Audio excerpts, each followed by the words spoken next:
Hello, and thanks so much for joining us today. I'm Carol Jenkins. The program is Black America.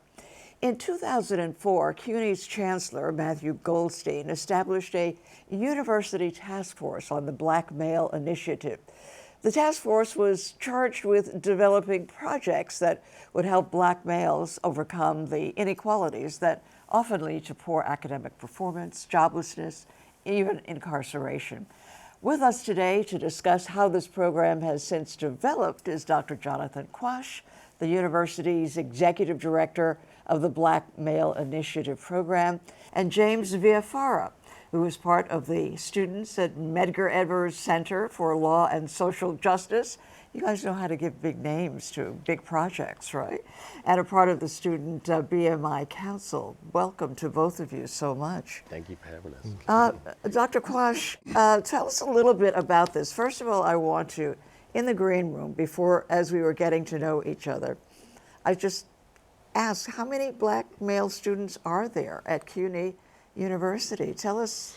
Yeah, the City University right now is, despite the enrollment sort of decline over the last few years, we've been growing in terms of the BMI program, but overall throughout the university it was about 75,000 or so. 75,000. Right, I think for those who don't know the population of CUNY, I mean, just incredible work. Yes. About 225,000 students all together, right. Another 150,000 of non-credit bearing students, right. So we're talking about a population of what, 350,000 students in this system.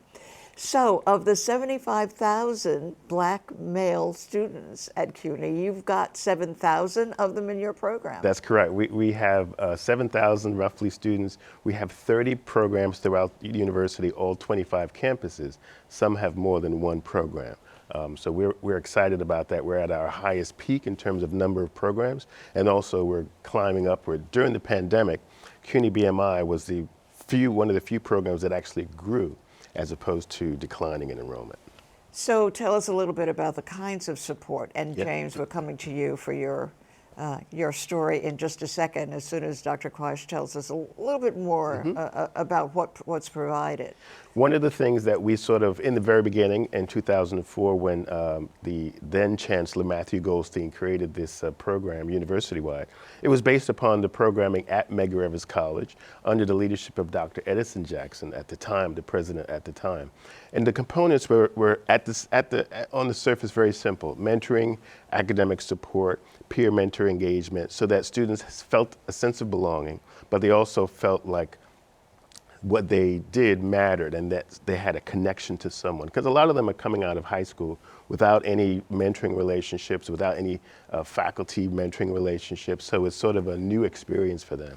So when you get together with a few hundred students and you say, listen, we want to take care of these incoming students, these freshmen like James, we want to be able to show them that they belong. And what there are theorists who my personal favorite is Alexander Aston, who believes that the more a student is engaged, the better they do. And so therefore, it's about student engagement. It's about mentoring, academic support, wellness, career development, everything that makes them feel like they belong.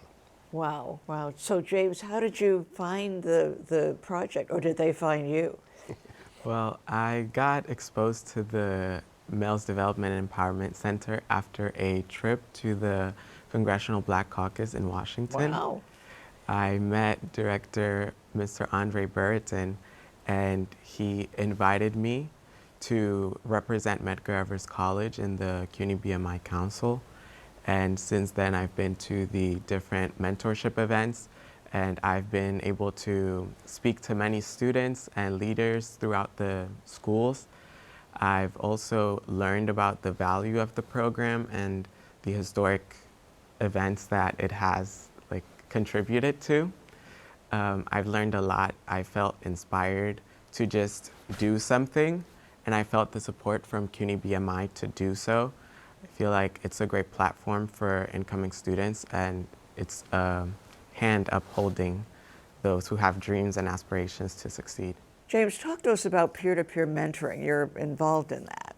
In the peer-to-peer mentoring program, we are guiding other students and incoming freshmen toward the college process and what finishing the college year looks like, time scheduling, how to manage college life, what to enroll with, how to commit, and how to find a path that suits best for you, how to align your passions with your college education, and how to succeed. We use our personal experiences to influence the process and to make the peers feel supported. It's not only academic but personal, so we get to speak about the things we've done in the past, the experiences we've had, and we get to give advice to the students and to inspire them to continue. Oh, it's wonderful. It's wonderful. But Dr. Quash, you know, girls need this too. So I know you have girls in your program. Yes, absolutely. And as I mentioned, the program itself, university-wide, is open to any students that want to participate. There are some programs that are more male-dominated. Certainly females are welcome to join and participate in the peer mentoring program. In fact, even in our pre-law program, there are a lot of females in that program. And it is something that the peer mentoring process is something that we do in conjunction with the state of New York. The state of New York has a New York State mentoring program, and they train all of our mentors annually. And so they take those wonderful words of wisdom and sort of share that with young men like James, young women, in the process as to what a peer mentor is, why we need a peer mentor, and the importance of mentoring in general. We were talking a little bit about your dreams and aspirations. Tell us about what you hope to do with your CUNY education. Yes, I want to develop policy in the future, and I want to work with inner city communities in Brooklyn and New York. For you, as you said, for housing, for food security, for education, for all of those things. Yes, yes. I believe that one of the models that CUNY BMI has is really great for that. It bridges the gap because a lot of students don't feel secure coming into college, and the program supports them and makes them feel capable, and it ensures that they will succeed, that they will do something great. And well, I have a feeling already you're going to do something great. You know, as I said, speed dial through your education. Okay, we need you right now. I don't know. There's a mayoral race, you know, that's opening up. Lower that age limit. Right? That's right. We'd have to lower the age limit for you.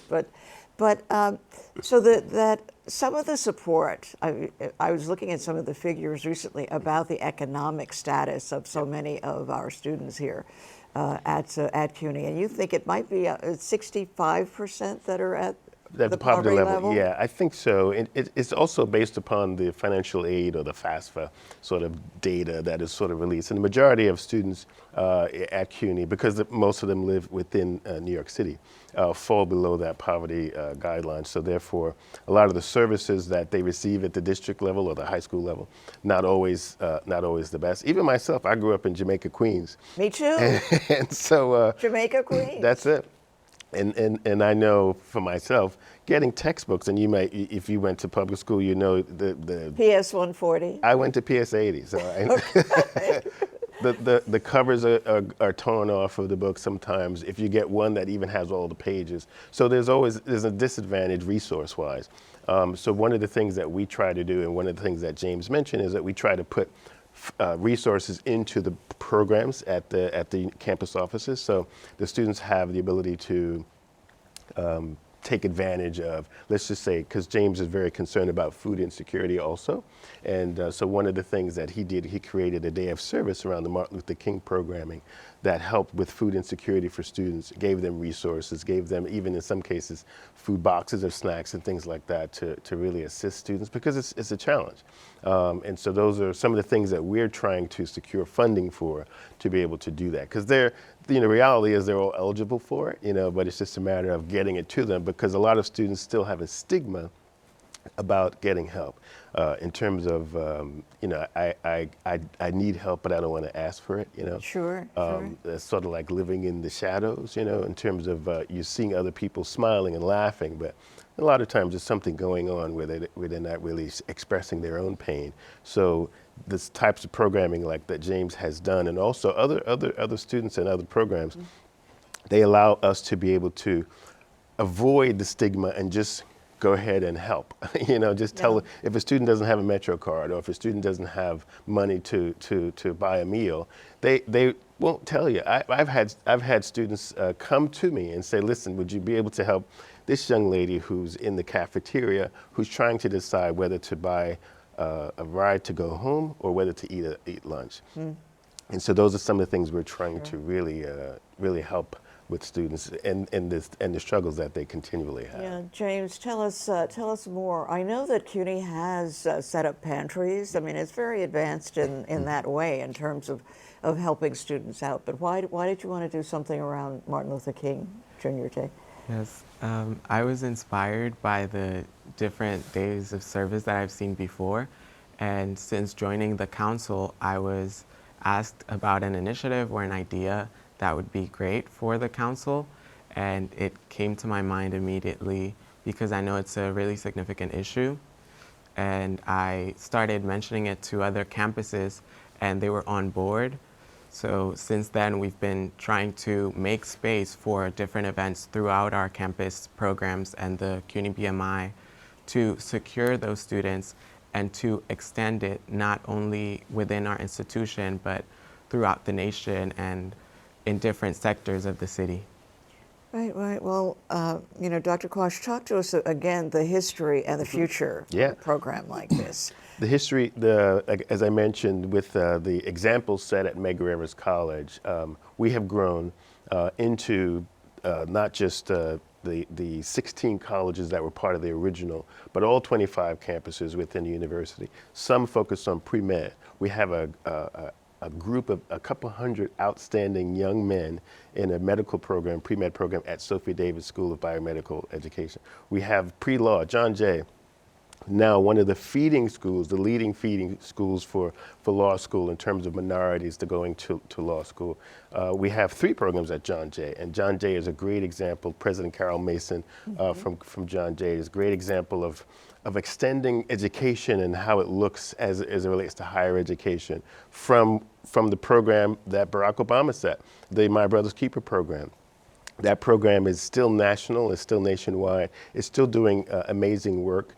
And what we are trying You know that it makes all the girls very jealous, don't you? My Sister's Keeper exists in New York City. It's a good thing you say that, right, James? Right, Yes, right, great. My Sister's Keeper is very strong. My Brother's Keeper in New York City also. They have over 100,000 students in that program, but it's a great model, and it's something that we are really trying to find ways to bridge those gaps from high school into college, because a lot of students get lost in that transition, get lost in that sort of summer slump. So one of the things that we're looking at is how to provide services during the summer so that they feel connected even before they come. So that's great. And as far as the future of BMI, well, my goal is to get up to 10,000 students. That's really my goal for this year. We have some amazing programs coming up. We have some amazing partnerships coming up. We partnered with the City Foundation, partnered with the ECMC Foundation, and they funded us to be able to provide wellness programming to our students, such as food insecurity programming, housing insecurity, as it relates to transportation, things like that. And the state, for the first time in our 20-year history, the state for the first time has said we need to do more as it relates to black male student success in New York State. So they were able to, last year, give us funding for the very first time, in addition to the 19 years that the New York City Council has been funding the program as well. So we're hoping to expand and become a national model for what higher education success looks like for black males. You've been in existence for 20 years now. Yeah. I mean, and what kind of, after the program, and you were saying that it's possible for the students to stay engaged throughout their lives, I guess, but do you have, I hate to ask about data because it really doesn't matter, but what's the success rate for the students who've gone through the program in terms of? We have, one of the things that we have been able to do is sort of put together, because we're not a campus as such, we're 25, so we don't have necessarily an alumni network, but we're trying to build that. But over the 20 years, we have more than 100,000 students that have come through our program. We graduate students at a fairly higher pace than the university's 6-year rate, and also with a higher average grade point average, or GPA, for our mentoring and mentee students, because those are the sort of the meat and potatoes of the program. James is nodding his head. Right? You know? Exactly, yeah. You're going to do it, right? No, this is 4.0 is that straight through. My future boss there. Right. But it's the idea is for it to continue to grow so that there is ultimately no need. And that's something. There's another organization I work with called AIM. But just imagine if the organization has a shelf life, that you've done what it is that you are supposed to do. There's no need to continue after that point. So if we continue to do what we need to do, then we'll have a purpose. But I hope we get to the point where. Well, you guys are on a much more successful path. I've been engaged in a few nonprofits with exactly that. We'll do this and we won't be necessary anymore. Right. We're still doing it 10 years later. Yeah. You know, so that's terrific. But, you know, action in the Supreme Court, affirmative action, the attacks on DEI, all of that. How do you embrace that kind of frontal attack that's aimed, I would think, now or later, directly at you? Yeah, that's been a rather touchy conversation, because this, for the program itself, it's not the first time that we've had to have that conversation. Several years ago, the New York Civil Rights Coalition filed a complaint against the Office of Civil Rights in Washington, D.C. against the program. And they found there to be no discrimination or anything like that. But the challenge has been for us to make sure that regardless of the name of the program, everyone knows that we're open to anyone who needs help. Like if there's a young man, a young woman, an elderly person, or whatever the background is, a characteristic of the student, BMI welcomes them. It's not just for it's not exclusive club, Right. But it is for anyone, underserved, underrepresented students who wants to be part, who wants to help. That's why we're here, and that's something that.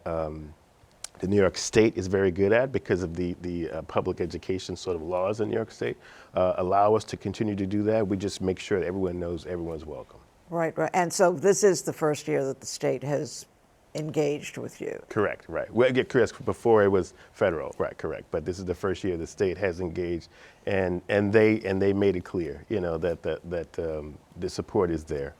Great. James, talk to me about some of your friends who are in this in the program with you. What kinds of progress have you seen, or what do they talk about in the council? What are you, eager to know what's going on in those meetings? Yes. Well, I think that we all have a drive to make a change, and in the council, I've noticed a lot of passion from students. We all sort of encourage each other. And we speak about our dreams, we speak about the things we want to achieve, we guide each other, we give suggestions to each other. Actually, through the development of that day of service, I asked people a lot, and they guided me through it, they suggested, and it's a collective effort, because there's no way we could really accomplish success if we aren't working together. And I think that fellowship is really one of the key aspects of our journey. I've also noticed that it makes us feel secure in our dreams. It makes us feel like we could run and we could make it, How often do you meet? The council is monthly, but James also is involved with quite a few other activities in addition, so he's quite busy. He's involved with a couple of other programs.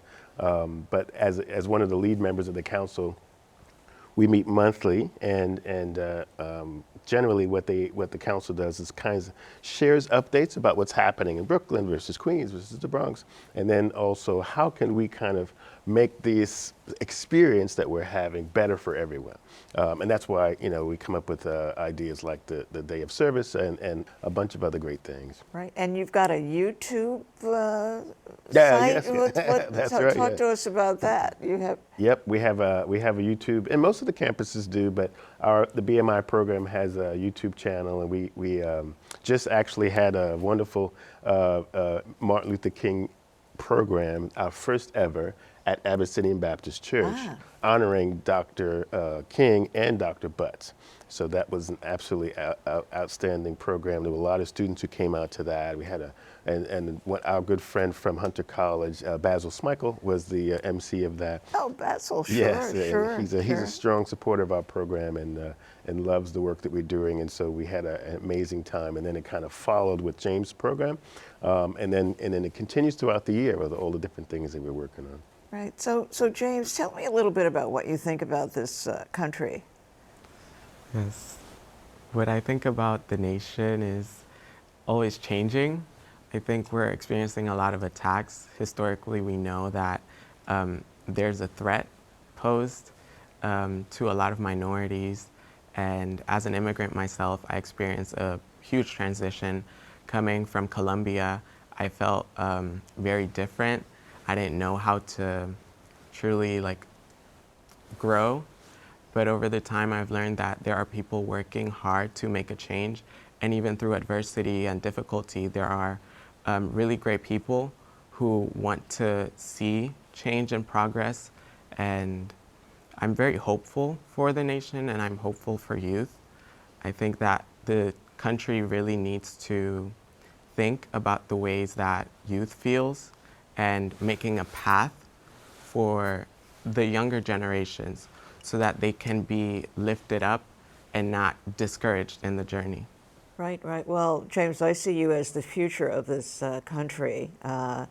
But when you hear people discussing the immigrant situation, on the border, I mean, what goes through your mind? I mean, I believe you to be the future of this country, but there are some people who don't. Well, I think immigration is a sensitive topic because there are so many views on the legality of it or how people should be treated. But in reality, I believe everyone has a right to shelter. And there are so many people fleeing from these conditions that no one would live Absolutely. with, Absolutely, absolutely. Yeah. Yeah, so you do have, I was looking at the figures because child poverty is one of my, passions. I want to end it. James, I'm enlisting you in this effort. But in the New York City shelter system, any given night, there are 30,000 children who are living there.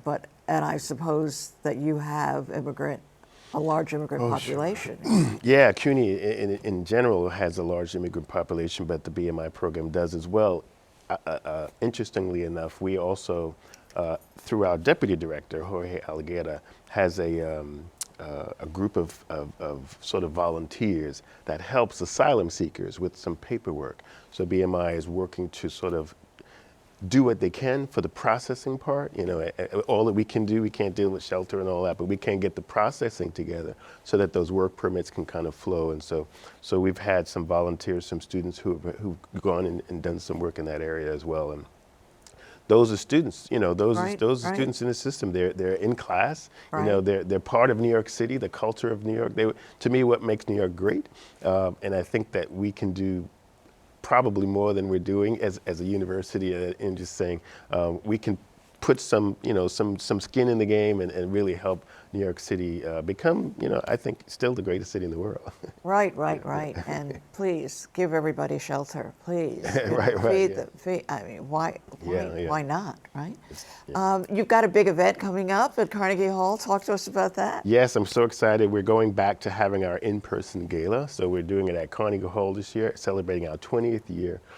We have some amazing honorees. The program is change makers. It's about change makers. One of whom is, I think, an absolutely fantastic individual, Justin Pearson from Tennessee, and Exactly. I think he's done some amazing advocacy work and is a great model for students. And so he's one of our honorees. He's just one of 7, but that's really what we're trying to do, to show just what we can do when we put our hearts and souls into what we believe and not worry about the consequences and really make history together. And I think Justin's a great example of that. Right. James, you know who Justin Pearson is? Yes? I'm familiar. Yeah, you're familiar, right? I see you as a future Yeah. standing up and, you know, making things right. Exactly, So yeah. we're delighted. So what is the date of it? How do April's- we get tickets? April 17th. It is on our website. You can just check out the CUNY BMI website, CUNY, www.cuny.edu/BMI. And the ticket information is right there. There are tickets for it, but we welcome everyone. Be honest with you, it's one of those kind of things like from Jamaica, Queens. If you can't pay, you know, come on in. You know. I love it. Right, Exactly right. You have to know Jamaica Queens. Right? Exactly, Yeah. right. That is great. Well, thank you Yeah. both so much. You are Thank you.